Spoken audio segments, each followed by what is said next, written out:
This is Speaking of Writers. I'm Steve Richards. The book is The Art of Being Resilient. The author, Glenn Richardson. The solution to every problem, the means to every dream, and all that anyone ever needed, wanted, or hoped for resides in the sea of energy, vitality, enlightenment, wisdom, and power that dwells within you and within the world around you. This book will help you to discover and access this energy, vitality, and wisdom that will help you to thrive through challenges and adversity. You'll be guided through experiences to help you learn how to access your own innate, resilient energy. To thrive through life challenges, you will rediscover and utilize your childlike, resilient energy emerging from your sense of adventure, play, spontaneity, and fun. Noble resilience guidance will help you to feel a greater increase in self-worth and esteem through personal goal achievement and the mechanism of altruism. Glenn E. Richardson, PhD, a professor at the University of Utah, has authored 10 books and dozens of academic journal articles, book chapters, and workbooks. He's provided trainings, speeches, and workshops to more than 600 audiences in the United States and in several other countries. Richardson is the author of the seminal article, The Meta-Theory of Resilience and Resiliency, in the Journal of Clinical Psychology. He's taught graduate and undergraduate resiliency classes for more than 35 years. Happy to have Glenn Richardson join me now here on Speaking of Writers. Glenn, welcome to this program. Steve, thank you. I'm honored to be on your show. Thank you. So let's start with the big word, resiliency. Talk about resiliency and the resilient journey. Well, resiliency is the journey that we go through on a regular basis. The fact is that, we're in some kind of a comfort zone, or in the book I talk about homeostasis, but, we're cruising along, and then stuff happens. Now, this can be good stuff, it can be bad stuff. But invariably, we go through these disruptions. So the challenges come, and now we kind of are maybe hurt, lost, guilt. We don't know. We feel these different emotions because of a life event. Or we're really excited because it's an exciting thing to do. But still, it's out of what we're used to, the comfort zone. And so it is this journey that is resiliency, the initial maybe confusion or newness or whatever. Sometimes if they're negative things, we go through times of feeling hurt or loss or guilt or fear. But the magic happens in the resilient journey is that when we're feeling down, it is an opportunity for us to be able to have insightful experiences, what I call resonation or quickening, where we resonate to the pathway where we need to get out of our situation, or even if a positive thing, how we're going to take advantage of this wonderful opportunity. And it is that moment, that resonating point, that suddenly we almost create a new identity where we're going to be able to deal with this particular challenge with a new identity. I say identity, I mean a little more courage, maybe to be a little more humbled, depending on whatever quality you need. And then it is through that journey where we know what to do, we get that insight, and then it is the whole world of self-mastery, to be able to embrace that wonderful new identity that we think that we can acquire. And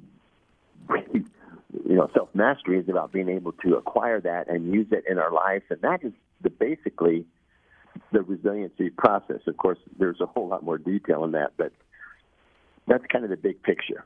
I mentioned in the introduction you've taught graduate and undergraduate resiliency classes for more than 35 years. What led you to resiliency? Well, it was a personal life experience, really. I was teaching at the University of Utah. On one occasion, just 2 or 3 days before Christmas, I was walking down the hill from upper campus to lower campus, and I stepped out past a car in a crosswalk, and a second car came along and took me out, going about 45 miles an hour. And I flipped up on the hood, and my head knocked out the passenger side window, People make fun of me for that. They still say I'm an idiot, but I'm teasing. My friends, joke around about that. But so I lay there and I ended up being in a coma for about 10 days. And gratefully, I was very close to the university hospital. During that experience, and I'm always hesitant to talk about it, but I had a very personal experience where I got some insights as to resilience and resiliency. Had kind of a supernatural kind of an experience. And so I came out, and I had been the department chairperson, but I resigned as department chair and decided to pursue this world of resilience and resiliency. So, after the accident and, 10 days of rehab, and gratefully the wonderful people at the University of Utah were able to put me back together.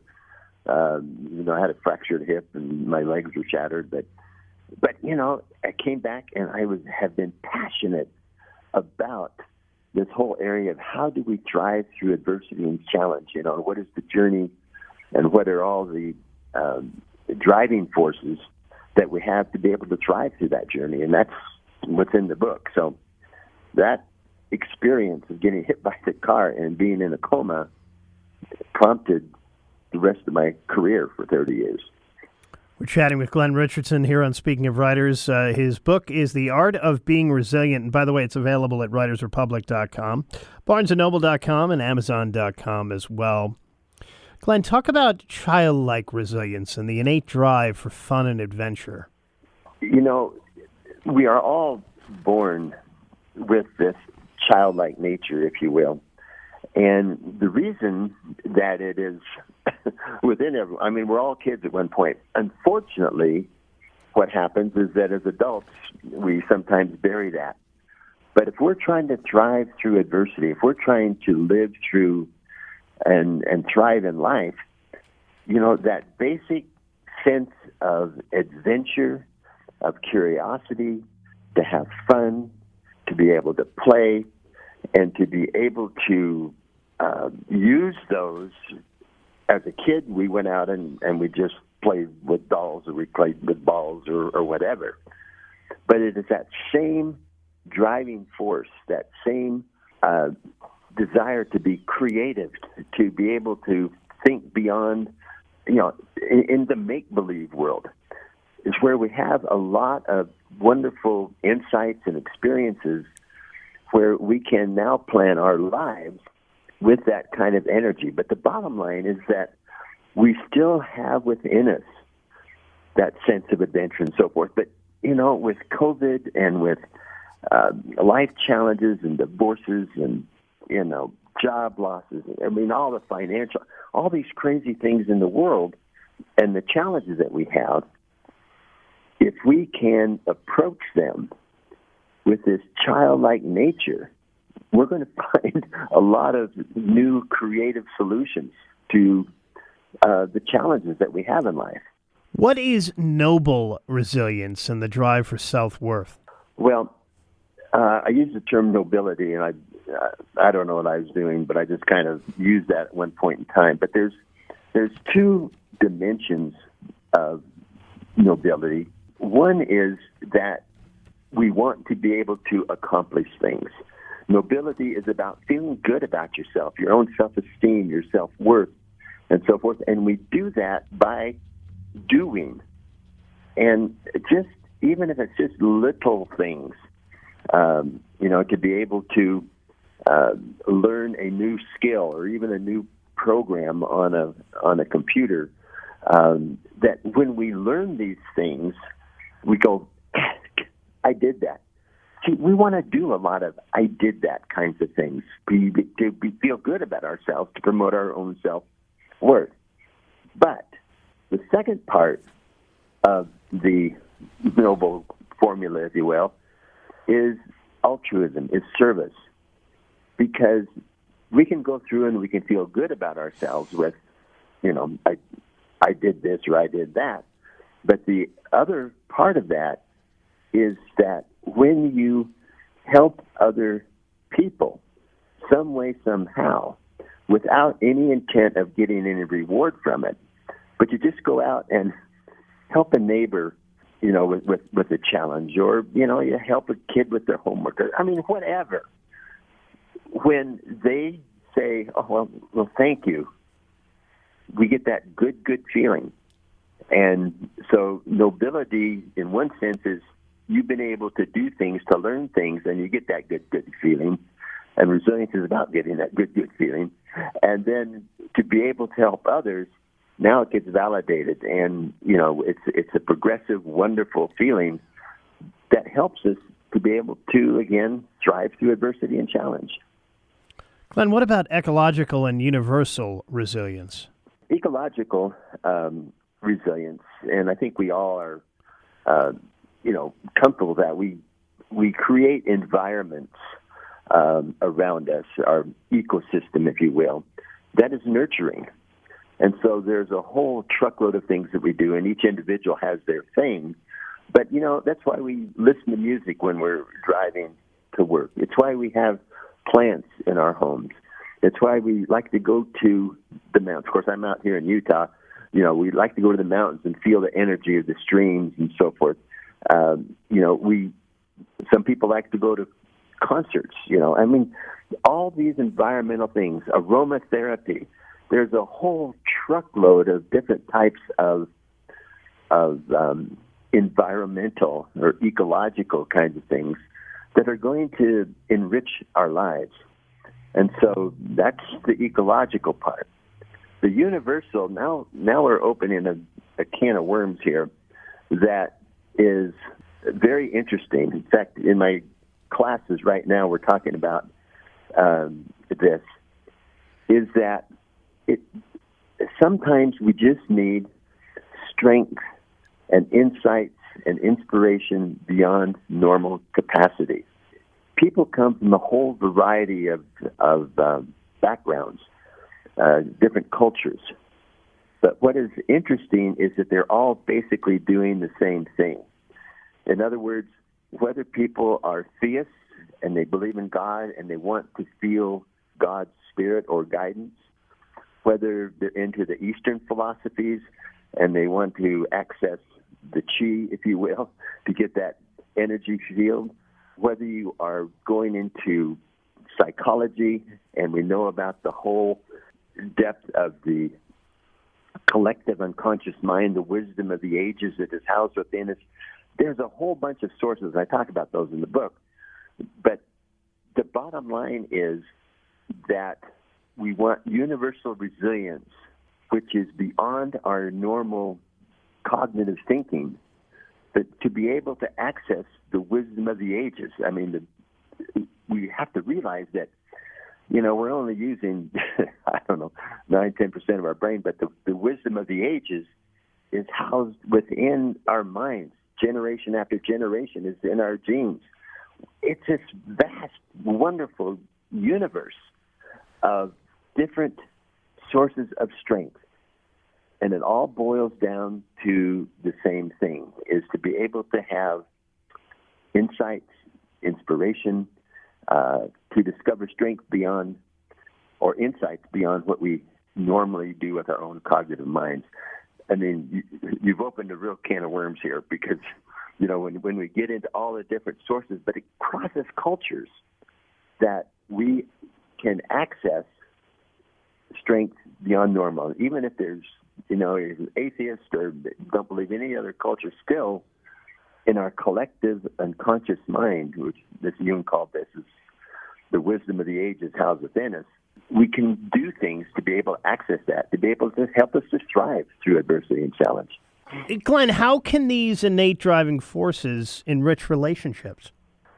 Well, too often, depending on what kind of relationship we have, whether it's friends, whether it's parents, whether it's romantic, sometimes we initially have relationships based upon how people look.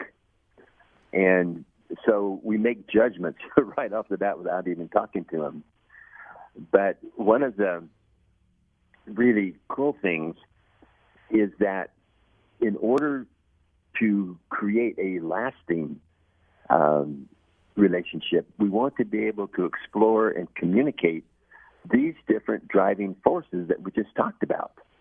What do you like to do together in terms of your childlike nature? What kind of creative things can we do? What kind of this? So we have something in common to nurture that childlike nature. Certainly with nobility, providing service and helping others, accomplishing things in relationships, to be able to get done and be able to high-five someone is a great, great experience. Or, even with ecological, it's a lot more fun to go on a stroll in the mountains with somebody you care about and can share the experience or share the music or share whatever, and to do that because it has this synergy, this multiplying effect. Or even with universal resilience, where do we go to find sources of strength beyond normal capacity? So these resilient qualities are going to enrich any kind of a relationship, whether it be on a team, whether it be, couples, be wherever, and certainly as in parenting. And finally, Glenn, what would you like readers to take away from the art of being resilient? I guess the thing is that people need to realize that, after they read about the resilient journey, the whole comfort zones and disruptions and so forth, to be able to grow through adversity, what they're going to be able to do is to be able to know that there's this constant and predictable journey. And so when they're feeling down and out in Beverly Hills, I just said Beverly Hills, whatever. So you're feeling down and out, then, know that that's just part of the process and that there's hope if, in fact, we do some of the things to help us to be more resilient. So, we're able to access our childlike, noble, universal resilience and so forth as we're in the trough of the resilient journey. And so, we can know to access that kind of a thing. And what is so important is that no matter where you are, everyone has this resilient force or drive that's housed within them. And you can produce energy to deal with whatever challenges that you have. This by being aware of all the positive around you. Yeah, there's a bunch of negatives, but that whole bottom line is that you have within you this amazing ability. And after you read the book, you'll be able to go through experiences and exercises that we have in there that you can now access the Force, if you will. You go to Star Wars, whatever, to be able to go through whatever it is that you need to go through. Because there is strength way beyond what we think we have. The book is The Art of Being Resilient. The author is Glenn Richardson. It is available at writersrepublic.com, also barnesandnoble.com and amazon.com as well. Glenn, thank you so much for joining me. Thank you. It's my pleasure. And this is Speaking of Writers.